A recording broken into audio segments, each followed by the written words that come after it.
नमस्कार दर्शक मित्रों, मैं हूं आपके साथ अंजनी नीलेश ठक्कर।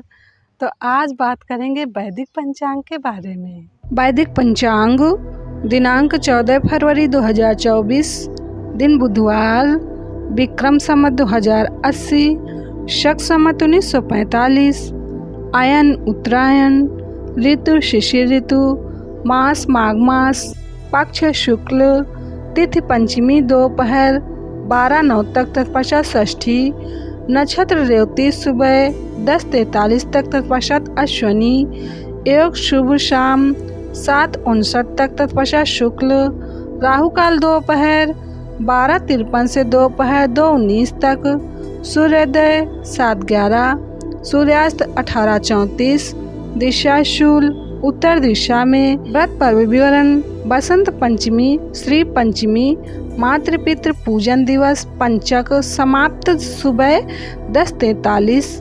विशेष: पंचमी को बेल खाने से कलंक लगता है। ब्रह्मपुराण ब्रह्मखंड। वैदिक पंचांग माघ शुक्ल सप्तमी 16 फरवरी 2024 शुक्रवार को माघ शुक्ल सप्तमी है। माघ शुक्ल सप्तमी को अचला सप्तमी, रथ सप्तमी, आरोग्य सप्तमी, भानु सप्तमी, अर्क सप्तमी आदि अनेक नामों से संबोधित किया जाता है।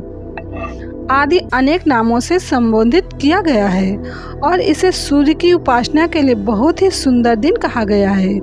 पुत्र प्राप्ति, पुत्र रक्षा तथा पुत्र अभ्युदय के लिए इस दिन संतान सप्तमी का व्रत भी किया जाता है। स्कंद पुराण के अनुसार भगवान सूर्य जिस तिथि को पहले रथ पर आरूढ़ हुए वे ब्राह्मणों द्वारा माघ मास की सप्तमी बताई गई है, जिसे रथ सप्तमी कहते हैं। उस तिथि को दिया हुआ दान और किया हुआ यज्ञ सब अक्षय माना जाता है। वह सब प्रकार की दरिद्रता को दूर करने वाला और भगवान सूर्य की प्रसन्नता का साधन बताया गया है।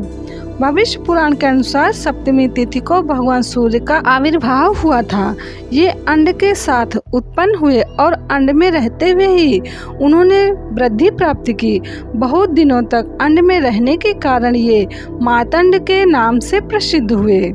भविष्य पुराण के अनुसार ही सूर्य को अपनी भार्या उत्तर कुरु में सप्तमी तिथि के दिन प्राप्त हुई। उन्हें दिव्य रूप सप्तमी तिथि को ही मिला तथा संतानें भी इसी तिथि को प्राप्त हुई। अतः सप्तमी तिथि भगवान सूर्य को अतिशय प्रिय है। विश्व पुराण के अनुसार भगवान श्री कृष्ण कहते हैं, राजन, शुक्ल पक्ष की सप्तमी तिथि को यदि आदित्यवार यानी कि रविवार हो तो उसे विजय सप्तमी कहते हैं। वो सभी पापों का विनाश करने वाली है। उस दिन किया हुआ स्नान, दान, जप, होम तथा उपवास आदि कर्म अनंत फलदायक होता है। जो उस दिन फल, पुष्प आदि लेकर भगवान सूर्य की प्रदक्षिणा करता है वो सर्वगुण संपन्न उत्तम पुत्र को प्राप्त करता है। नारद पुराण में माघ शुक्ल सप्तमी को अचला व्रत बताया गया है। यह त्रिलोचन जयंती है। इसी को रथ सप्तमी कहते हैं। यही भास्कर सप्तमी भी कहलाती है, जो करोड़ों सूर्य ग्रहणों के समान है। इसमें अरुणोदय के समय स्नान किया जाता है। आक और बेर के 7 पत्ते सिर पर रखकर स्नान करना चाहिए। इससे 7 जन्मों के पापों का नाश होता है। इसी सप्तमी को पुत्रदायक व्रत भी बताया गया है। स्वयं भगवान सूर्य ने कहा है, जो माघ शुक्ल सप्तमी को विधि पूर्वक मेरी पूजा करेगा उस पर अधिक संतुष्ट होकर मैं अपने अंश से उसका पुत्र होऊंगा।